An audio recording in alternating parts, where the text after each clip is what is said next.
So we've obviously been talking a lot about the meat and potatoes of Battlefield 6's first season that is dropping next week, being the content, maps, modes, vehicles, etc. But if I'm being completely honest with you folks, I think I now might be more excited for the list of back-end changes and bug fixes that are coming in the update. Battlefield Studios has just dropped 2 articles, one of which details update 1.1.1.0, which features an absolute laundry list of updates here that are coming to the game next week, and one that also speaks to a few more details about, what else they've got their eye on and what they're looking to achieve in the near future. Now, we aren't going to go down the list line by line here because there's at least 80 lines of changes here after all. I don't want to bore you guys to death by just reading patch notes, but I do want to touch on some of these highlights because the game might start feeling a lot better to play after the update as a result of that. I've left a full link in the description down below to patch notes for those who want to do some light reading before going to bed. Drop the video a like if you guys enjoy it, and be sure to get subscribed for more Battlefield 6 content as well. But for now, let's get straight into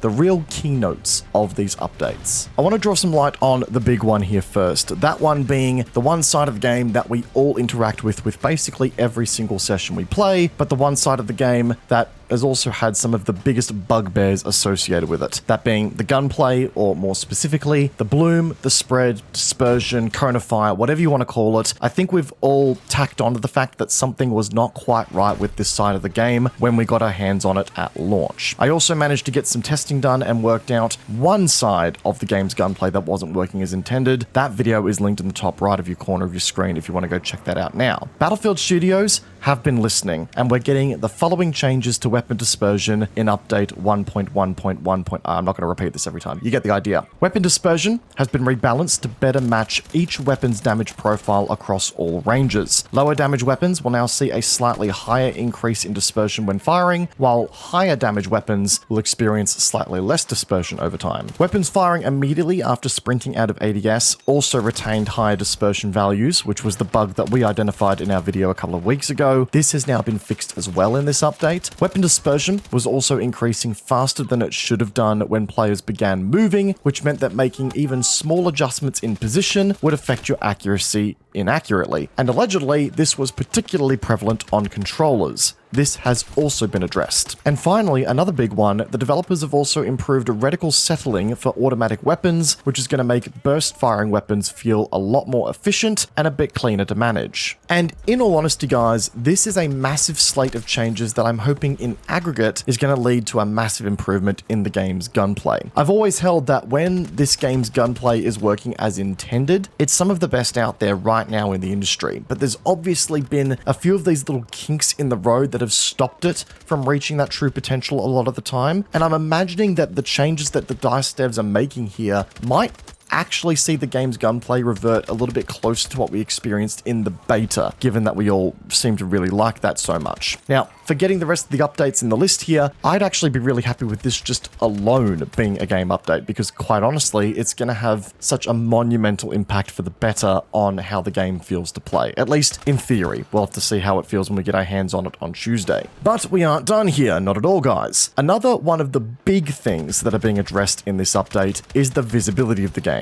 Now, we've all been there, right? You're running around in a building and you finally find a great position to get some overwatch over a capture point on and just lay out death and destruction. You peek out the window and oh my god, you are suddenly blinded by what can only be described as the sun staring right back at your face, despite the fact that you're looking at ground level. Battlefield Studios have heard our feedback on this and are actively looking into adjustments to the exposure and brightness across the game. In this update, we're already getting improved exposure transitions between indoor and outdoor areas for better visibility, but apparently the devs aren't stopping there, and there's still some extra attention being paid to things such as lacking reticle clarity when you aim down sights and more. Again, great changes that are coming pretty early in the piece here. I'll be honest in saying that I kind of wish that this was addressed around beta era when we identified it there, but at least it's happening now. Player movement, the old chestnut that seems to always spark some controversy, is also getting some attention once again in this update. Now, to set the expectation here, no, this is not a sweeping change to the game's movement speed or movement states with what you can do in the game.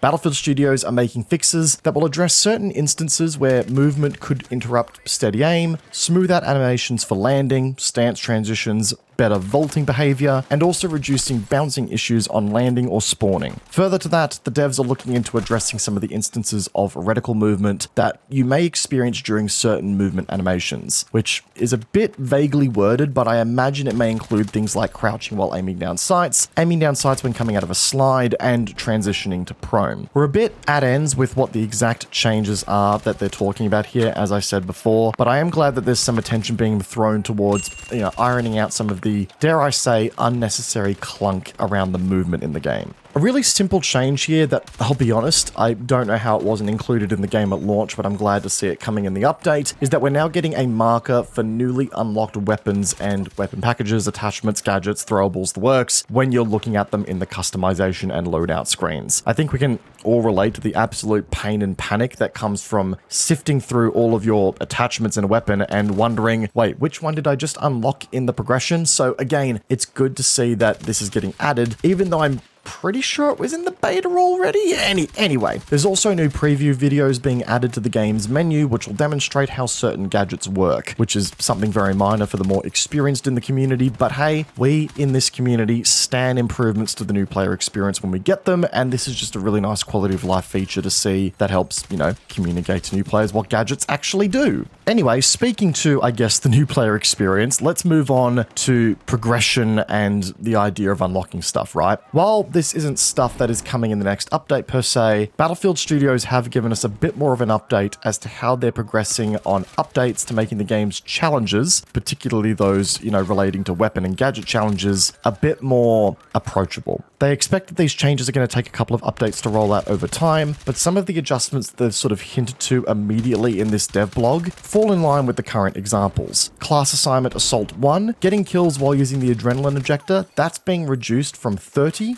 to 3. Class assignment Engineer Expert 3, so repairing vehicles in a match, that's being reduced from 6,000 to 1,000. Weapon assignment Deadeye 2, which was getting those glorious headshot kills over 200 meters with sniper rifles, that's being reduced from 150 to 5.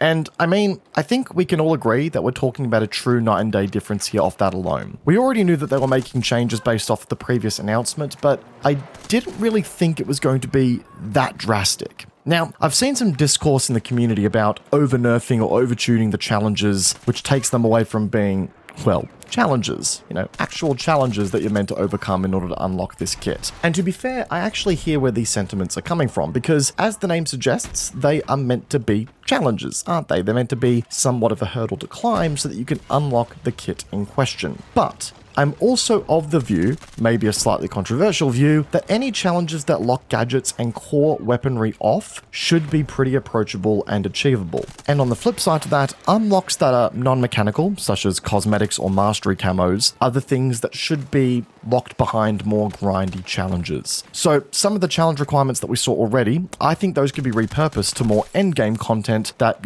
allows us to unlock really, really unique unlockables that aren't mechanic based, but for stuff that actually unlocks weaponry, they need to be a little bit more approachable, because in the current build of the game, I think we can all agree that they were just completely out of pocket and a little bit nuts. It's good to see DICE taking this moment to audit that implementation and to, implement that community feedback very, very quickly. I like to see the speed in which the updates are coming out here. But there is one side of the game here that has been left a little bit out to dry with this update that I actually think is a monumental misstep from DICE, and it's something that I think needs to be addressed ASAP, and that is the vehicle side of the game. Now, the vehicle balance just more broadly has very much been considered a bit of a mosh pit from a lot of people in the community, especially the very high-skilled vehicle players. And while I acknowledge that is going to take time to address, there is one key issue at the moment in the vehicle side of the game that should have been addressed in this update, and I'm not sure why it hasn't been. We're of course talking about the IFV IR missile bug that basically is one-tapping vehicles left, right, and center right now that has no countermeasures. I'm sure a lot of you have seen this in action out there, whether it be in a video or in game, but if you have in some way, shape or form managed to remain completely oblivious to it, basically right now, if you laser designate a target, or especially an air vehicle in this case, you can now lock onto it with the IFV lock-on missiles, the IR missiles. That is of no change, but countermeasures do not work against this thing, and right now it appears as though the damage is so bugged that it's not just one-shotting aircraft, but in some cases vehicles as well.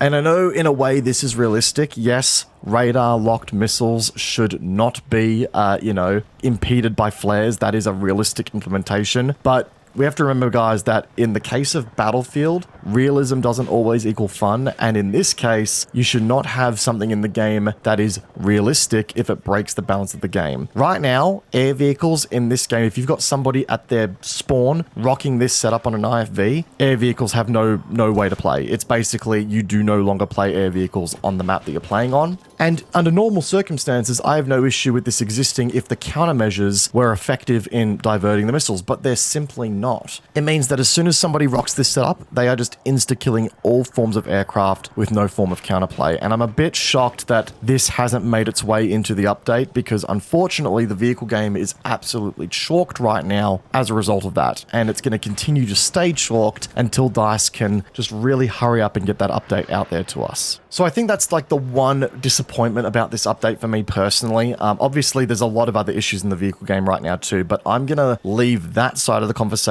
to those who are far more effective in the vehicle game than I am, such as my man Silk, who I'm sure is going to be doing some videos on this very soon as well, but he is a far more experienced vehicle player, so I'm going to let him do the talking on that one. I'm just coming at this from a very surface level as somebody who's, obviously been impacted by this bug all the bloody time. Anyway, those are the key highlights of update 1.1.1.0. There are a lot more changes in there, guys, so again, if you want some light reading, go check out the link in the description down below. There's a lot to read there, and I'm sure you guys will see some really cool stuff in there that you'll like as well. But more content coming your way at a rapid pace, guys, so make sure you get subscribed for more Battlefield 6 content, and if you enjoyed today's video, hit that like button. It does go a long way with helping out with the YouTube algorithm and all that fun stuff. And leave some thoughts in the comment section down below, guys. Are you happy with the changes? Are you not happy for some reason? Let us know. Keen to hear your thoughts. But until next time, guys, I will see you all in the next video. Peace out, stay safe and stay well, you legends. Talk to you all very soon. Bye, guys.